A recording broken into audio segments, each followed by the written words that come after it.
Ladies and gentlemen, welcome to A Quest to Heart. I am Kai. Hi. Just real quick, if you hear noise in the background, it's the evening time, the children are playing. Can't really do anything about it. So, you read the title of the video, I'm sure. I am creating a character to enter a art contest being hosted by Slew. He is an artist here on YouTube. I think he started out as a graffiti artist and now he's like fine arts. He does oil paintings. He has a very graphic style, but he also does realistic paintings as well. And so I decided to leave the sketch in. The sketching is always the longest part for me because I want to get it just right. And I don't think I've ever did something that's like foreshortened. I've never tried to do a foreshortening pose before. I think like a little bit, but not like this. I don't know, yeah, I guess at the end you could tell me if I pulled it off or not. At the time that you're watching this video, the contest would probably be over. The deadline to submit is March 6th, which is the day I plan on uploading this on YouTube. And I honestly don't even remember what the prize is. I just like entering these challenges as a way to push myself to do something that I didn't think about doing myself. I don't usually come up with characters with backstories, and that's a part of this challenge. You can't just draw a character, you have to give it a backstory as well. And I had this really cool idea. Well, I think it's a really cool idea, so I thought I'd give it a try. Sorry, that's my phone. Let me just put it on vibrate. Alright, so we all know how the story goes with Persephone and Hades and how she has to come back to the earth when spring. Yeah, because her mother misses her, so she comes back to the earth every year and that signals the birth of spring, yada yada yada. Well, in my story, it's every time she comes back to Earth. Of course, Hades isn't gonna let his boo thing go by herself, so he usually sends an escort with her. Like, the escort doesn't stay throughout the entire period. He or she just escorts Persephone to her abode when she's here on Earth, and then they go back down to the underworld, and do their thing. And it's never always the same person. They've been doing this for like millennials. So sometimes it's Hades, sometimes he goes himself, sometimes he sends Charon, sometimes he sends someone else. He trusts all his people, so it's whoever's available and willing at that time, I guess.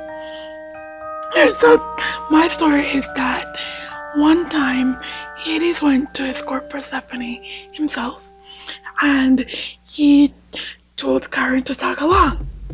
They don't usually send two people, it's usually just one of them, but Hades was just like, you know what, let's go. We're gonna make it like we're gonna drop her off, and then on the way back, we're gonna do a little bros trip. So they go. And when they get there, they stay at this little tavern, a pub, whatever you want to call it, and they spend the night. So Hades got like one final night with his girl. While he's occupied, he tells Charon, you're very dour, you're like kind of depressing. Why don't you like take a weight off? We're out of the underworld. Lighten up, loosen up. Go to the bar, go get a drink. So Charon goes, he's at the bar, he's taking a drink, and there's some like woodland nymphs and fairies and muses and that sort of stuff. Like, they're hanging out there. It's a bunch of girls. They're there to meet Persephone. So they see Chiron. He is dour. He's like, you know. So they're fun-loving girls.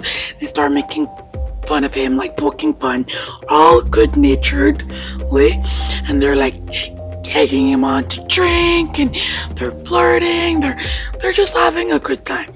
And P.S. If you don't know, Chiron is the ferryman of the underworld. He takes people to the underworld.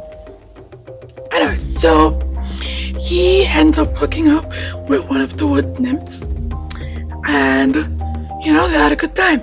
That was that. He goes back home. Now the nymph gets pregnant, and she has our character Sabine, and she never tells Charon that she has a kid for him. Like, it's just not her personality.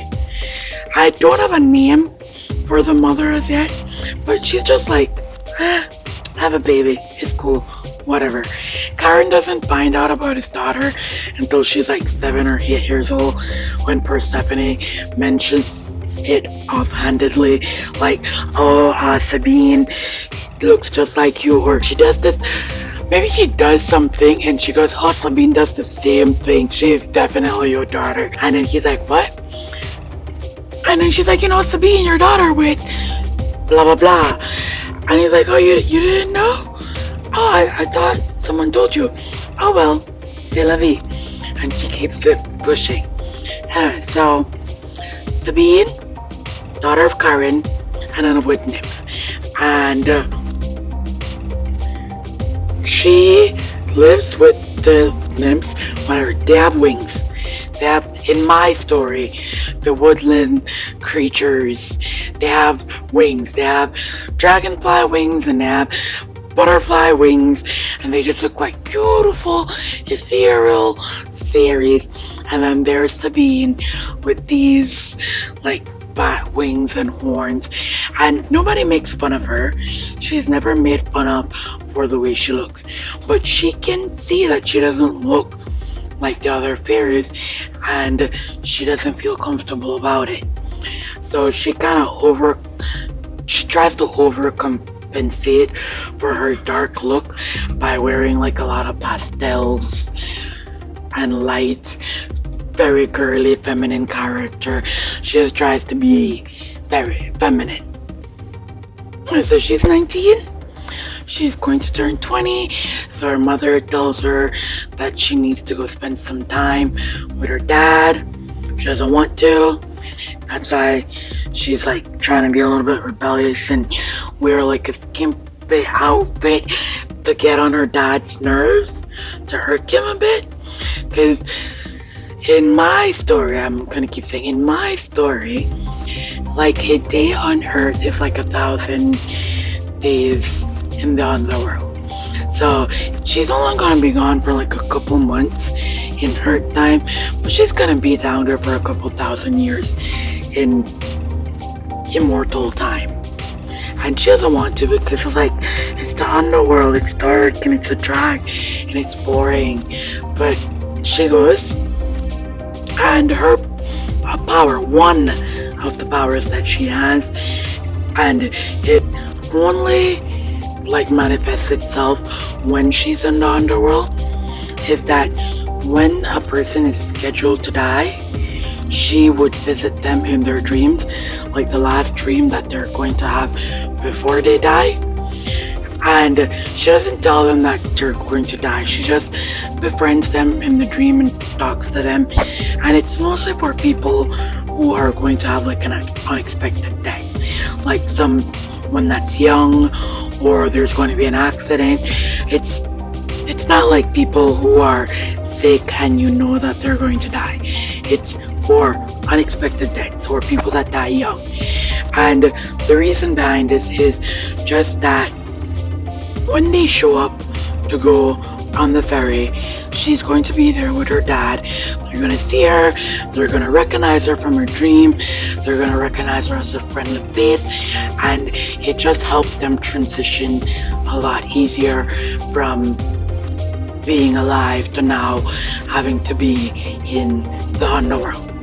Now, I do have like a little bit more idea about her. I haven't like fully fleshed out everything yet. It's just what came in my head when I tried to come up with a character. So there you go. I hope you guys enjoyed the video. Tell me how I did with the foreshortening thing, and let me know if you like Sabine and her backstory. I hope you guys have a great day. I will see you in the next one. Bye.